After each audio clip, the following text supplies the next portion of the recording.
Good morning students, welcome to target JK exams. आज का जो हमारा लेक्चर है हम एमसीक्यू सीरीज़ लाए हैं फॉर यूनिट थर्ड जो है उसके लेक्चर्स जो हैं आपको यूट्यूब पे भी अवेलेबल हैं। जो स्पेशलाइजेशन का पार्ट है ऑफ द कोर्स सुपरवाइज़र, ठीक है, उसमें जो यूनिट थर्ड है हमने यूट्यूब पे भी कवर किया है, आप वहाँ जाके लेक्चर देख सकते हैं। और उसके अलावा जेके टारगेट एग्ज़ाम की जो ऐप है आप उस पर जाके सुपरवाइज़र का फुल कोर्स अवेल कर सकते हैं और महक 20 कूपन अप्लाई करके आप 20% डिस्काउंट ले सकते हैं, ठीक है।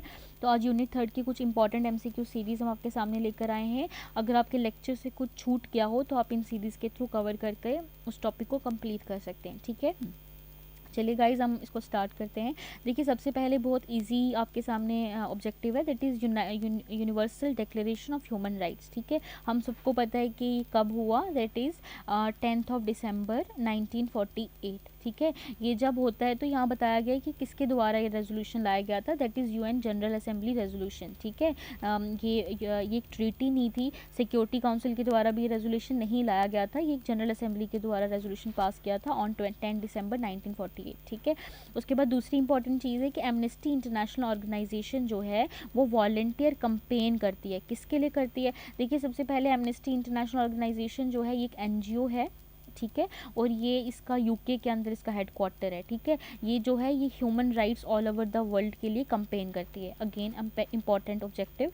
फिर कहते हैं when was the UN commission on human rights जो एस्टैब्लिश, कब एस्टैब्लिश हुई थी, ये आपको याद रखना है, ये 1946 के अंदर एस्टैब्लिश हुई थी, ठीक है।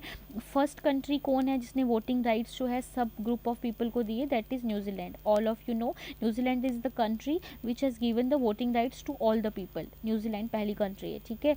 Dash define the right and duties, ठीक है। इनमें से कौन से लॉज हैं जो राइट्स और ड्यूटीज़ जो हैं इंडिविजुअल के उनको डिफाइन करता है। देखिए क्रिमिनल लॉज हम जानते हैं कि क्राइम के साथ जो एसोसिएटेड चीज़ें होती हैं उन लॉज पे डिफाइन करता है। एथिकल लॉज जो हैं वो मॉरल लॉज कहा जाता है, मॉरलिटी के साथ डील करते हैं। सर्विस लॉज का मतलब है कि अगर आप किसी पर्टिकुलर सर्विस में हैं उसमें आपको कौन कौन से रूल्स रेगुलेशंस और लॉज हैं उनके साथ डील करता है। पीछे बचा सिविल लॉज, ठीक है। सिविल लॉज जो हैं ये आपके राइट्स और ड्यूटीज़ के साथ डील करते हैं, ठीक है। उसके बाद आगे चलें तो हम देखते हैं कि नेशनल ह्यूमन राइट कमीशन कब बनती है इंडिया के अंदर, दैट इज़ 1993। हम सब जानते हैं कि नेशनल ह्यूमन राइट कमीशन ये बनी कब है, 1993 के अंदर बनी है। आपको दूसरी चीज़ याद रखनी है कि ये एक स्टैट्यूटरी कमीशन है, ठीक है। स्टैट्यूटरी कमीशन का मतलब क्या है कि स्टैट्यूटरी कमीशन जो है ये बाई एक्ट ऑफ पार्लियामेंट से बनता है और ये नेशनल ह्यूमन राइट कमीशन 1993 में बनता है, ठीक है। और नेशनल ह्यूमन राइट कमीशन को आप लेक्चर में जाके देख सकते हैं कि एक्सप्लेन किया हुआ है, ये इंपॉर्टेंट है आपके इस टॉपिक के लिए, ठीक है।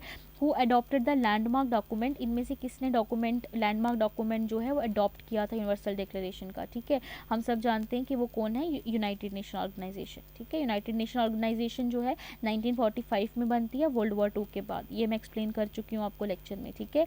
इनमें से कौन सा आर्टिकल है यूनिवर्सल डिक्लेरेशन का जो राइट टू नेशनैलिटी देता है, ठीक है, कि आप अपनी मर्जी के मुताबिक नेशनैलिटी ले सकते हो और कोई आपसे ये हक छीन नहीं सकता। तो इनमें से कौन सा आर्टिकल है, दैट इज़ आर्टिकल 15, ठीक है। Who was the first chairman, ठीक है, फर्स्ट चेयरमैन कौन था, दैट इज़ एलेनोर रोजवेल्ट थी। एलेनोर रोजवेल्ट कौन थी, ये इनका ये फर्स्ट चेयरमैन है जो ह्यूमन राइट कमीशन की थी, ठीक है। उसके बाद कहते हैं कि universal declaration of human rights जो है ये किस किस पे एप्लीकेबल होता है, ये एवरी इंडिविजुअल, ये हर बंदे पे एप्लीकेबल है पूरी वर्ल्ड के। उनका रिलीजन, उनका रेस, उनका जेंडर मैटर नहीं करता, ये हर बंदे पे अप्लाई होते हैं, ठीक है। उसके बाद कहता है ह्यूमन राइट डे जो है वो कब ऑब्जर्व किया गया, 10 दिसंबर ऑफ एवरी ईयर, ठीक है। उसके बाद कहते हैं who introduce the concept of third generation, ये मैं आपको लेक्चर में बता चुकी हूँ। 3 जनरेशन राइट्स जो हैं 3 जनरेशन राइट्स यानी 3 तरह के जो राइट्स जो डेवलप होते हैं, एवॉल्व होते हैं, उनमें कार्ल वेसाक जो हैं वो इस थेरी की बात कर रहे थे। नेचुरल लॉ थेरी जो है किसने दी है, ठीक है। नेचुरल लॉ थेरी जो है जॉन लॉक के द्वारा दी गई। हम जानते हैं कि नेचुरल नेचर की बात करते थे जॉन लॉक, नेचुरल राइट्स की बात करते थे, ठीक है। और नेचुरल राइट्स की बात जो है जॉन लॉक कर रहे हैं। मैंने आपको इसकी बुक का नाम भी बताया था, that is 2 treaties on government, two treaties on government, इसकी बुक आपके लिए बहुत इंपॉर्टेंट है क्योंकि आपके सिलेबस में जो है ह्यूमन राइट मेंशन है, ह्यूमन राइट से नेचुरल राइट्स, और नेचुरल राइट्स पे जॉन लॉक का बहुत बड़ा कंट्रीब्यूशन है, तो आपको ये याद रखना है, ठीक है। Which article of third Geneva जो कन्वेंशन हुई थी 1949, सबसे पहले तो थर्ड जेनीवा कन्वेंशन आपके लिए इंपॉर्टेंट है। ये कन्वेंशन हुई थी थर्ड जेनीवा, कब हुई थी? 1949 में हुई थी, आफ्टर सेकेंड वर्ल्ड वॉर। तो इसमें कहा गया है कि जो प्रिजनर्स थे, यानी जो एक वॉर जब ख़त्म होती है उसमें कुछ प्रिजनर्स होते हैं, प्रिजनर्स ऑफ वॉर कहा जाता है उनको, ठीक है। तो जो प्रिजनर्स हैं उनके साथ कौन सा आर्टिकल डील करता है? That is article 4। तो उन प्रिजनर्स के पास भी कुछ ह्यूमन राइट्स हैं, कुछ बेसिक राइट्स हैं, आर्टिकल 4 डील करता है, ठीक है। Who among the following propounded the modern principle, देखिए अच्छे से सब्जेक्टिव को आप पढ़िए, मॉडर्न मेंशन किया गया है नेचुरल जस्टिस का, that is AV Dicey. AV Dicey जो है ये modern concept of natural justice को देते हैं। एवी डाइसी का नाम आपने पढ़ा होगा, जो रूल ऑफ लॉ है वो एवी डाइसी का कॉन्सेप्ट है। Rule of law and equality before law का जो कॉन्सेप्ट है एवी डाइसी का कॉन्सेप्ट है, ठीक है। उसके बाद कहते हैं लीगल पॉजिटिविज्म। लीगल पॉजिटिविज्म का जो कॉन्सेप्ट है, जो स्कूल ऑफ थॉट है, जो एक्सेप्ट नहीं करता, does not accept human right as mere moral और जस्ट। तो ये किसने प्रपोंड किया था? ठीक है, ये ऑस्टिन है।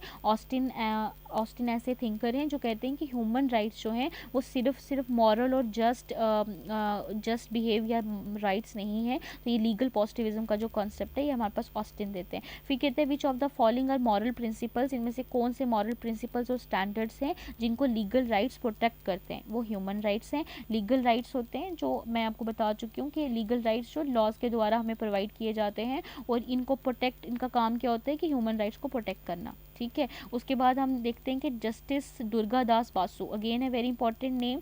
ह्यूमन राइट्स के बारे में क्या कहते हैं? ये कहते हैं कि ह्यूमन राइट्स क्या है? मिनिमल राइट्स हैं, ठीक है। मैक्सिमम राइट्स नहीं है बल्कि मिनिमम राइट्स हैं। मिनिमम राइट्स जो हर इंसान को मिलने चाहिए, ठीक है। International covenant on economy, social and cultural rights, again when it came into force, that is 1976, ठीक है। यहाँ पे अगर आपको came into force या adopted की बात आती है तो 1976, लेकिन ये बनाए कब गए थे? 1966, ठीक है। तो दोनों आपके लिए इंपॉर्टेंट डेट्स हैं, लेकिन अडॉप्ट एंड फोर्स कब हुए हैं? 76 में, ठीक है। सोशल कॉन्ट्रैक्ट थ्योरी किसने दी थी? सबसे पहले थॉमस हॉब्स ने, ठीक है। सोशल कॉन्ट्रैक्ट थ्योरी के रिलेटेड आप सबसे पहला नाम जो है वो हॉब्स का याद रखेंगे, दूसरा नाम जो है वो लॉक का है, तीसरा नाम रूसो का है। इन तीनों थिंकर्स को बोला जाता है social contract thinkers. Thomas Hobbes जो हैं ये पहले ऐसे सोशल कॉन्ट्रैक्ट थिंकर थे जिन्हें सोशल कॉन्ट्रैक्ट थ्योरी दी थी, ठीक है। लॉक के बारे में तो हम जानते हैं कि उन्होंने नेचुरल राइट्स का कॉन्सेप्ट दिया था, और रूसो भी बहुत इंपॉर्टेंट थिंकर हैं, ठीक है।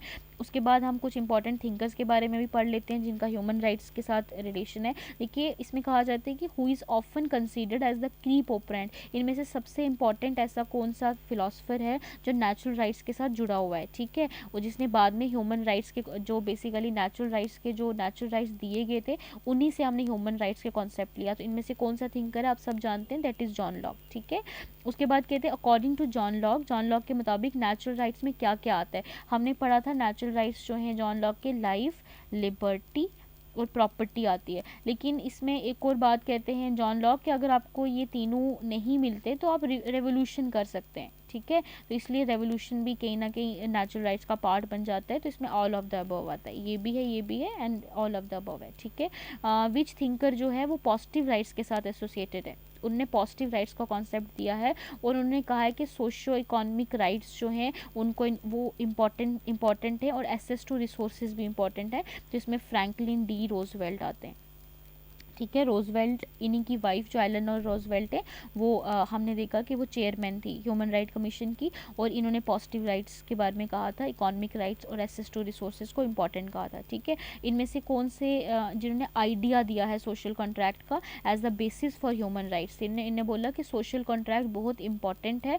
और बेसिक है ह्यूमन राइट्स का। तो ये बेसिक जो आइडिया की बात की गई है, तो यहाँ पे हम देखते हैं कि यहाँ पे जो आइडिया है ये मतलब रूसो के द्वारा, ठीक है। रूसो कहते हैं कि बेसिकली जो सोशल कॉन्ट्रैक्ट का बेस है वो ह्यूमन राइट्स हैं। तो ह्यूमन राइट्स जो है प्राइमरली बहुत इंपॉर्टेंट हो जाते हैं, ठीक है। तो उसके बाद हम देखते हैं कि कांत जो हैं, इमैनुअल कांत, उन्होंने कहा था कि individual should be treated as end in themselves, ठीक है। कांत जो है वो इंडिविजुअलिज्म में बिलीव करते हैं। इंडिविजुअलिज्म क्या होता है कि इंडिविजुअल इज़ इम्पॉर्टेंट, ठीक है। तो ये आइडिया जो है ये बाद में कांत का जो इंडिविजुअलिज्म का कॉन्सेप्ट था डी ऑन्टोलॉजिकल एथिक्स में ये बहुत काम आता है, बाद में ये इसका बेस बन जाता है, ठीक है।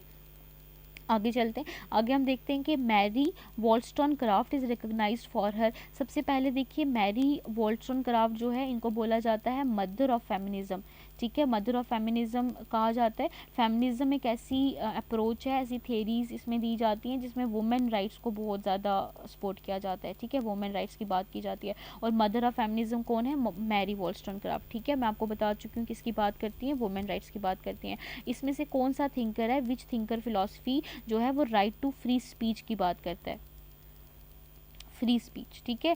फ्री स्पीच जो है इनमें से कौन सा थिंकर है जो फ्री स्पीच की बात करता है? तो आप देखेंगे जॉन स्टॉर्ट मिल, ठीक है। जो मिल है ये फ्री स्पीच की बात करते हैं, ठीक है। उसके बाद कहते हैं कि the concept of freedom from want and freedom from fair, ये जो कॉन्सेप्ट है ये एलेनोर रोजवेल्ट का है। एलेनोर रोजवेल्ट कौन थी? ये चेयरमैन थी। चेयरमैन किसकी थी? यूनाइटेड नेशन जो कमीशन बनती है उसकी चेयरमैन थी, ठीक है। इन्होंने कॉन्सेप्ट दिया था फ्रीडम फ्रॉम वांट और फ्रीडम फ्रॉम फियर का। फिर कहते हैं according to Karl Marx, Karl Marx हम सब जानते हैं कि कार्ल मार्क्स की थेरी जो है वो इकोनॉमिक बेसिस पे थी। वो कहते हैं कि ह्यूमन राइट्स के लिए सबसे इंपॉर्टेंट चीज़ क्या है? दैट इज़ इकोनॉमिक कंडीशंस, ठीक है। उसके बाद अमृता सेन, अमृता सेन एक इंडिया के बहुत इंपॉर्टेंट फिलोसफर और थिंकर हैं। तो कैपेबिलिटी अप्रोच, अब आपको पूछा जाए कैपेबिलिटी अप्रोच किसने दी थी? That is by Amrita Sen. तो अमृता सेन कहते हैं कि कैपेबिलिटी अप्रोच जो है ह्यूमन राइट्स की वो सबसे ज़्यादा फोकस किस पे है? Political participation, economic and social opportunities, cultural relativism या लीगल पॉजिटिविज्म।